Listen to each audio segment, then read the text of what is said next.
En direct de Marseille, les vraies voix Sud Radio, 17h-20h, Philippe David. Ah mon Dieu, qu'est-ce qu'ils nous font les politiques. Ah mon Dieu, qu'est-ce qu'ils nous font les polissons. Il me semble reconnaître les frères Jacques. Et on va changer de chanteur. Dans ces camps qu'on va où, Renaud chantait « Tu sais que si les élections, ça changeait vraiment la vie, il y a un bout de temps, Montcolongue, voter, ça serait interdit. Et le moins qu'on puisse dire est que les votes des 40 dernières années n'ont pas franchement prouvé qu'ils pouvaient changer la vie des Français. Tiens, retour 41 ans en arrière. Mai 81, changer la vie. 83, tournant de la rigueur. 95, la fracture sociale. 2022, une fracture sociale plus béante que jamais. Les promesses n'engagent que ceux qui les reçoivent, disait Charles Pasqua, mais les politiques ont-ils les moyens de faire changer les choses ?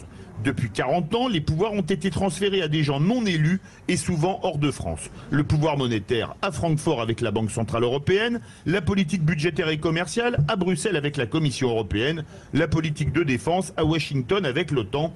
Bref, à force de transférer les pouvoirs, nos politiques ont-ils encore du pouvoir? Les politiques ont-ils encore les moyens de faire changer les choses? Vous êtes 73% à dire non avec nous. Juliette Méadel, ancienne ministre, auteure de Un impérieux besoin d'agir pour en finir avec l'impuissance politique, publiée aux éditions de l'Observatoire et présidente de l'Avenir n'attend pas. Bonsoir. Bonsoir. Stéphane Pellet, qu'on ne présente plus, qu'on a reçu tout à l'heure, co-président du G500, et Armel Lecos, cofondateur de Démocratie Ouverte. Bonsoir. Bonsoir. Juliette Méadel, Charles Pasqua disait les promesses n'engagent que ceux qui les reçoivent, mais quand on regarde aujourd'hui comme on a transféré tous les pouvoirs, on a un président, c'est un roi, mais si c'était une présidente, ce serait une reine. Le roi est nu. Non seulement le roi n'est pas nu, mais vous oubliez, et c'est des sujets qui tiennent à cœur des auditeurs de Sud Radio, que sur les questions régaliennes, c'est-à-dire le régalien, c'est ce qui appartient au roi, c'est ce qui ne peut pas être transféré à d'autres. Sur le régalien, donc la sécurité, la santé publique et la défense, nous n'avons rien transféré du tout, nous avons gardé la totale souveraineté de nos décisions. Donc sur ces questions-là, on peut encore faire plein de choses. D'ailleurs, regardez pendant la crise du Covid. Si les pouvoirs publics s'étaient pas mobilisés comme jamais, on n'aurait jamais pu vacciner aussi vite. Et c'est même avec le soutien de l'Europe que nous avons obtenu un vaccin en moins d'un an, ce qui était complètement inespéré au début de la crise. Donc, moi je ne crois pas du tout que le politique n'ait pas de pouvoir. Mais je crois en revanche que si le politique a un impact sur la société, c'est à 3 conditions. La première, c'est qu'il faut qu'il veuille. Mais il faut qu'il veuille vraiment. La fameuse volonté politique. Mais la volonté politique. J'aime bien ça. Et vous savez que la volonté, avoir de la volonté en politique, c'est fatigant. Donc il faut avoir beaucoup d'énergie, et surtout beaucoup de volonté. Deuxième condition, il faut vouloir la même chose que les citoyens. C'est-à-dire qu'il faut avoir les mêmes objectifs. Il faut que le politique et le citoyen aient le même objectif. Réformer la santé, protéger davantage les Français, mettre plus d'argent à l'hôpital, avoir une justice bien mieux dotée, qui fonctionne mieux, qui soit plus indépendante. Donc il faut avoir les mêmes objectifs. Et troisième et dernière condition, il faut avoir une vraie volonté, avoir les mêmes objectifs. Et surtout, il faut que le citoyen et le responsable politique veuillent en même temps. Et la temporalité dans la volonté, c'est fondamental, parce qu'il faut vouloir en même temps. Et à ces 3 conditions-là, on peut faire des choses magnifiques. Ou en même temps, ça nous rappelle quelque chose. Bon. Oh, vous êtes obsédé. Armel Lecos, la fameuse volonté politique. Je suis désolé, ça fait 40 ans qu'on en parle. Je suis revenu 41 ans en arrière. Et c'est quand qu'on va où? Là, c'était une autre chanson de Renaud d'ailleurs. Oui, ben, en fait, pour animer le débat aussi, moi je suis pas du tout d'accord. Je pense que la volonté politique aujourd'hui, elle est pas suffisante parce qu'on a un système qui est défaillant. On a des contre-pouvoirs qui sont pas suffisamment présents. On a, quand on prend la question du pouvoir, on parle du pouvoir politique un peu comme si c'était un seul pouvoir. En fait, à l'intérieur du pouvoir politique, déjà on a le pouvoir exécutif, le pouvoir législatif, donc les députés, l'Assemblée nationale, le Sénat, le pouvoir judiciaire qui est pas assez séparé des autres pouvoirs, mais on oublie souvent aussi de parler du pouvoir médiatique. Là, le fait qu'on soit à la radio et qu'on soit écouté par beaucoup de gens, et bien ça permet de se forger une opinion, de se faire un avis, etc. Il y a un pouvoir énorme dans le pouvoir médiatique. Il y a le pouvoir économique qui a aussi potentiellement beaucoup de pouvoir. Et tous ces pouvoirs-là, aujourd'hui, on ne sait pas exactement qui a quelle manette, à quel endroit. Donc il y a une espèce d'opacité. Et en tant que citoyen, moi, comment est-ce que j'agis dans tout ça? Comment je me saisis d'opportunités? Ce truc-là n'est pas clair. Il faut vraiment qu'on le clarifie. Stéphane Pellet. Alors moi je penche presque du côté d'Armel, chère Juliette, parce que bon, et en plus je veux pas arbitrer un débat. C'est votre côté François Hollande, vous aimez faire la synthèse. On va voir si je vais y arriver. Non, mais Juliette, c'est presque la guerre déjà. Ça y est, elle a son plan de bataille pour y aller. Moi je dirais que historiquement, c'est pas tout à fait juste, parce que ça voudrait dire qu'il suffirait qu'on choisisse les bonnes personnes et ça marcherait tout seul. Hein, c'est-à-dire qu'on The right man at the right place, comme disent les Américains. Exactement, on choisirait la bonne personne, donc elle aurait les bons objectifs, forcément elle serait intelligente, elle écouterait le peuple, elle serait éclairée. Il y a eu des despotes éclairés par exemple dans l'histoire, des gens comme ça, qui ont fait de mauvaises politiques au nom de très bons principes, pourquoi pas, ou l'inverse, de très bonnes politiques au nom de mauvais principes. Donc historiquement, je suis plutôt en désaccord. Mais par contre, ce que je pense de ce qu'on peut faire encore dans la société telle qu'elle fonctionne aujourd'hui, c'est en effet faire changer les rapports de force au sein même du système démocratique. Actuellement, ils sont déséquilibrés à plusieurs titres. Ils sont déséquilibrés entre le citoyen et en effet le représentant. Parce que quand on regarde les pouvoirs, en tous les cas facialement, les représentants, un parlementaire au départ, il a pas mal de pouvoir par rapport à un citoyen. On est d'accord, un sénateur peut faire monter à l'ordre du jour une question. Un député peut faire monter à l'ordre du jour une question. Mais il y a encore un autre déséquilibre. Les parlementaires ont très peu de pouvoir par rapport au gouvernement. Ce matin, les parlementaires avec qui nous étions en débat nous disaient on ne sait plus trop vraiment à quoi on sert, parce que finalement, il y a un homme en France qui détient pratiquement tous les pouvoirs et qui dirige le pays et qui décide de l'agenda politique. Moi, ce que j'ai tendance à dire, c'est qu'il faut donc revenir à une autre forme d'équilibre. C'est-à-dire qu'il va falloir donner plus de pouvoir directement aux citoyens, certainement. Il va falloir revaloriser largement le pouvoir parlementaire et à un moment, il va certainement falloir décider que le pouvoir d'un seul homme de la Ve République soit, à un moment transformé en tous les cas. On ne peut pas en rester à ce système qui est un système justement de l'homme providentiel, ou la femme providentielle, chère Juliette, j'espère pour vous un jour que ce sera vous. Mais en tous les cas, moi je ne crois pas à cette forme-là d'exercice du pouvoir. Justement, Juliette Méadel, vous portez une robe verte, c'est une ancienne ministre écologiste qui s'appelait Corinne Lepage, qui avait écrit un livre en 1998 qui s'appelait « On ne peut rien faire, Madame le ministre ». Est-ce que quand vous étiez ministre, on vous a déjà dit ça? On ne peut rien faire, Madame le ou la ministre? Bah oui, on me l'a dit. Mais moi, j'ai quand même constaté que, et j'étais pas la seule à vouloir, mais vous voyez, je me suis occupée des victimes d'attentats, d'accidents collectifs, d'infractions pénales.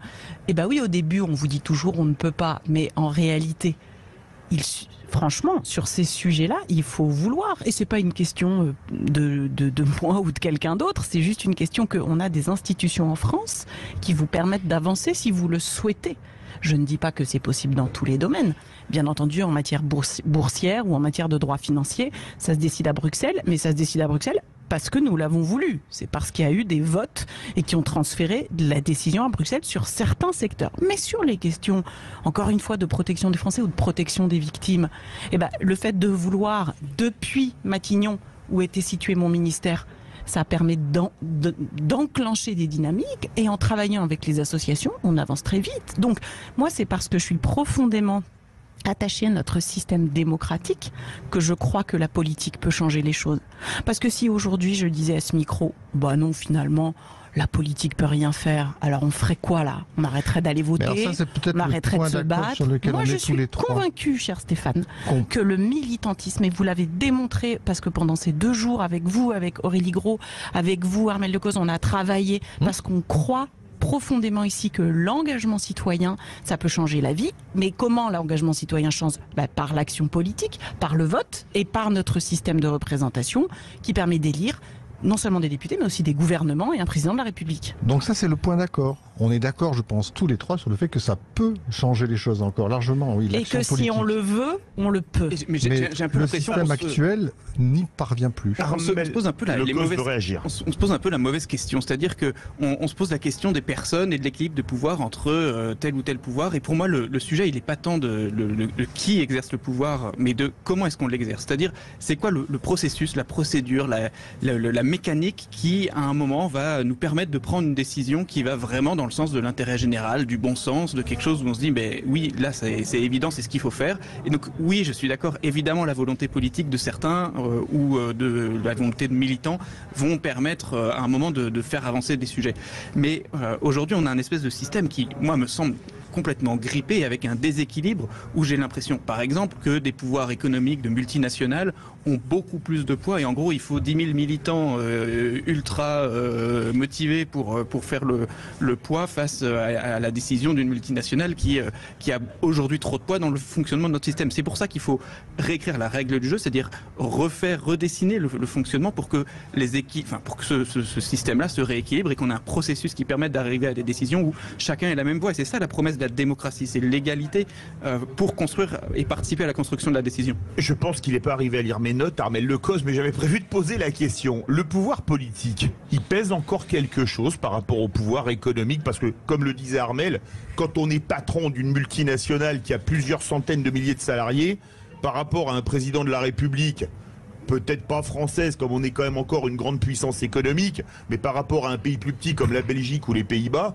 ça pèse pas grand-chose, non, Juliette Méadel? C'est pour ça que j'ai commencé en vous disant, ça dépend des domaines et ça dépend des sujets. Je vous ai parlé du champ régalien, puisqu'on parlait du roi, et dans le domaine régalien, encore une fois, et heureusement, en matière de sécurité, de protection, de santé, c'est le gouvernement, le Parlement, et on décide, et c'est pas les multinationales. En revanche, c'est certain qu'en matière économique, depuis Maastricht, la construction européenne, l'adoption de l'euro, c'est certain que le pouvoir économique aujourd'hui est quand même mondialisé et globalisé. Est-ce que pour autant, on a encore un pouvoir de décision? Ben quand même oui. Par exemple, si on mettait en place, et c'est ce que le président de la République a quand même lancé et qu'il a voulu, une stratégie en matière de politique industrielle avec des objectifs. On a lancé des grands plans d'investissement public. On est aujourd'hui doté d'un commissariat à la planification. Donc on peut faire des choses et on peut aussi peser dans le cadre des négociations bruxelloises. Est-ce que nous allons assez vite? La réponse est non. Je suis tout à fait d'accord avec vous. Est-ce qu'on irait plus vite si on sortait de l'Europe? La réponse est non aussi, parce qu'on a besoin aussi des pays européens pour avancer, notamment sur la question cruciale de la transition énergétique et de la transition écologique. Mais est-ce qu'on peut avoir une politique industrielle européenne, sachant que chacun défend ses intérêts? Les Allemands font tout pour tuer le nucléaire français. Pourquoi? Pour protéger leurs fabricants d'éoliennes. Mais c'est là qu'on doit rentrer dans un rapport de force. Oui, mais en fait, ça c'est intéressant, parce que le bon rapport de force avec l'Allemagne, c'était pratiquement tabou. Ben, peut-être, mais ça redevient éminemment d'actualité. En fait, c'est bien, c'est décide à Marseille. En fait, Stéphane Pellet. Moi, ce que je pense, c'est que on nous posait la question globalement. Est-ce que on peut encore changer les choses grâce à l'action politique? Pour faire simple, hein, est-ce que c'est les partis politiques, est-ce que c'est autre chose, peu importe.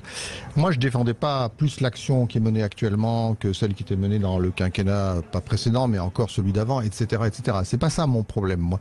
On n'est pas en train de faire le bilan du quinquennat d'Emmanuel Macron, du prochain. Moi, je suis pas inquiet là-dessus. Le prochain, ça va être compliqué. Il sera toujours mené. À la fin du bal qu'on paye les musiciens. Oui, mais enfin, le quinquennat d'Emmanuel Macron, il est fini dans 3 semaines. Non, je plaisante. C'était une plaisanterie. Mais vous le savez. Hein, vous avez une annonce à nous faire, là, Stéphane Dans 3 semaines, vous le savez. Juliette le sait. C'est pour ça qu'elle se prépare, qu'elle est extrêmement habile, en fait. Parce qu'elle sait que dans 3 semaines, vous avez une annonce à faire. Les élections législatives ayant eu lieu, le président, le roi sera nu. Hein, on attendra un petit peu l'été, puis la rentrée, ça sera un peu compliqué. Mais non, ce que je veux dire... Non, soyons sérieux. Non, je suis sérieux. Je pense que on sait tous, le président dans un 2e mandat, on verra comment ça va se passer, ça va être très compliqué. Les jeux de pouvoir vont à nouveau se mettre en œuvre. Et moi, c'est pas ça qui m'intéresse. Ces jeux-là ne m'intéressent pas. Ce que je veux dire, c'est qu'actuellement, tout dépend de quel point de vue on se place. Est-ce qu'on parle de ceux qui sont très intégrés parmi les Français, qui sont très inclus et qui en effet sont sensibles par exemple aux grandes questions régaliennes, sont capables de comprendre la construction européenne, les questions de défense, etc. Ou est-ce qu'on parle de ceux qui ont du mal à boucler les fins de mois, etc. et pour qui, pour l'instant, ils considèrent que les choses sont allées de telle façon que les politiques n'ont pas réussi à changer les choses, Juliette. C'est ça qu'il faut dire. C'est pour ça qu'on n'est pas forcément en désaccord sur le fond, mais il faut faire attention de quel point de vue on se place. Tous les Français ne sont vraiment pas égaux devant la décision politique, la décision publique, la fiscalité, etc. Oui, mais je trouve quand même que, attention, parce que est-ce qu'on est satisfait de la situation sociale et économique actuelle en France? Non, on voit bien qu'il y a des grosses difficultés, ça c'est sûr. Mais la question qui est posée par Philippe David, c'est une question importante du point de vue démocratique. On est en train de se battre. Mais oui, parce qu'on est en train... des mauvaises réponses alors, d'après Juliette. Non, pas du tout. On est en train de se battre pour lutter contre l'abstention. Ça fait quand même 2 jours qu'on parle de ça à Marseille. Marseille avec la France vraiment. Et si on dit à longueur de radio, à longueur d'antenne, que la politique ne sert à rien, alors on va vraiment arriver dans un système où on n'ira plus voter. Donc moi je veux surtout pas, je veux surtout pas qu'on puisse laisser entendre cela. Il faut reconnaître qu'il y a des secteurs sur lesquels on a moins de pouvoir qu'avant, mais il y en a d'autres. Et moi je trouve quand même, et il faut le dire, que au moment de la gestion de la crise, ça a fonctionné. Il y en a d'autres où la France a pu intervenir, le président de la République a pu intervenir. Le fait qu'on ait pu quand même vacciner toute la France en moins de 6 mois, je regrette, c'est l'expression que la politique change la vie et peut servir à quelque chose. Armel Lecause veut réagir. Je voudrais revenir sur ce que nous disaient les Gilets jaunes. Quand ils sont sortis en mettant un gilet jaune sur les ronds-points, les Gilets jaunes, pour beaucoup, ils disaient on est invisible aujourd'hui, on a l'impression de ne pas pouvoir peser. C'est un peu ce que dit votre sondage. Plus de 70% des gens qui disent aujourd'hui la politique ne peut pas changer les choses. Pour moi, il y a quand même cette espèce d'impression d'impuissance qui vient pas de nulle part. C'est pas de la fake news là. Il y a une réalité d'impuissance, notamment du pouvoir citoyen. Ou de mauvaises décisions qui avaient été prises et qui les avaient mises dans la rue. Non, mais bien sûr, cette impuissance, elle vient de quelque part. Pourquoi ils étaient dans la rue. Je dis pas qu'elle a été organisée. Le prix du carburant, les 80 km/h, l'impossibilité à boucler les fins de mois, l'absence de solution de transport en commun. La première réponse qui arrive, c'est la question du référendum. On dit on veut un référendum d'initiative citoyenne et on veut reprendre du pouvoir. C'est ça que veut dire la demande de RIC des Gilets jaunes, c'est on veut reprendre du pouvoir. Alors moi je pense qu'ils ont fait un diagnostic absolument génial en partant du prix de l'essence et en arrivant sur la question démocratique du référendum, en se disant mais en fait aujourd'hui il y a trop de choses qui nous échappent alors que pourtant on a du bon sens qui nous permettrait de prendre des décisions. Et nous c'est pour ça qu'on soutient le référendum, pas n'importe quel référendum, un référendum avec une qualité de débat en amont, parce que si on organise des référendums à tout va sur tous les sujets et avec des débats de piètre qualité en amont, on risque d'avoir du grand n'importe quoi. Mais par contre, si on fait en amont d'un référendum comme une convention citoyenne, c'est-à-dire des citoyens tirés au sort qui viennent délibérer, se construire une opinion au fur et à mesure et qu'on médiatise ça permet à toute la société de débattre. Et pour les gros sujets, même au-delà du régalien, les gros sujets, je pense qu'ils doivent passer par ce type de processus. Oui. Et le premier gros sujet, c'est celui de la démocratie et de comment est-ce qu'on réécrit notre règle du jeu. Et c'est ça qu'on propose avec notre association Démocratie Ouverte. Mais c'est très intéressant. Moi aussi, je suis favorable à ce que vous dites, en complément de la démocratie parlementaire. 3 impuissants ce soir, au contraire. Pour moi, ça ira. Ce soir, nous aurons retrouvé de la puissance démocratique avec des solutions. Donc c'est pour ça que je pense que au fond, on n'est pas loin d'être d'accord. Après, il faut faire attention à quel type de Français on s'adresse, ou même quel type de citoyen européen. Moi, Philippe, je suis pas trop d'accord avec cette critique. Moi, je continue à penser vraiment que la construction européenne reste une partie de la solution. Eh bien, on a parlé de l'impuissance politique dans les vraies voix. D'habitude, l'impuissance tout court, ça a fait rire. Nos vraies voix, c'est chez Brigitte Lahaie. On en parle de 14h à 16h. On salue Brigitte. Brigitte, si tu nous écoutes, on t'embrasse depuis Marseille. La chronique politique et humoristique de Philippe Rossi, ça vous dit, les vraies voix du jour? Allez. Bien écoutez, c'est tout de suite.